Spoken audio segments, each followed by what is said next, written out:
title of this mini podcast is Celebration. I once worked for a couple of 1960s-based radio stations. The format was referred to as oldies, mostly songs from the 60s with a smattering of late 50s and early 70s songs thrown in for good measure. The reason people tuned into us was for the music.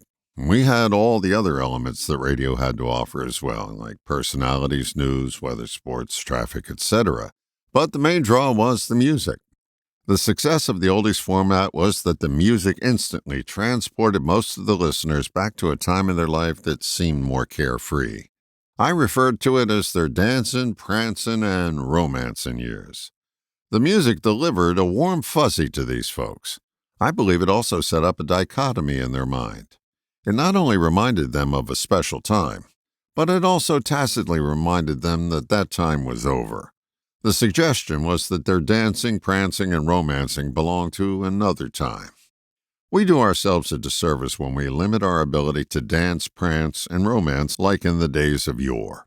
That ability remains with us for a lifetime, but we put it in a mental box called over and miss amazing opportunities of expression every day. The only reason these practices get rusty is because we don't practice them.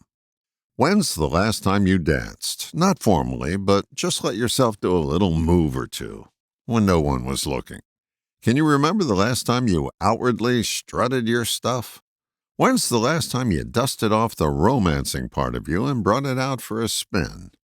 Again, these qualities are not tied to another time. They're available now and always. Dancing, prancing, and romancing fall into the category of celebration. You don't have to wait to be invited to celebrate. You can do it every day without having a reason. There are countless ways to express celebration. You only need to bring them out and dust them off. Any embarrassment you may initially feel is outweighed by the sheer enjoyment celebration brings. Make it a new habit to do some old things. And by doing so, there's no guarantee you won't age, but you'll never get old. Let me leave you with the words of an old song that never go out of style. Celebrate, celebrate, dance to the music. All the best, John.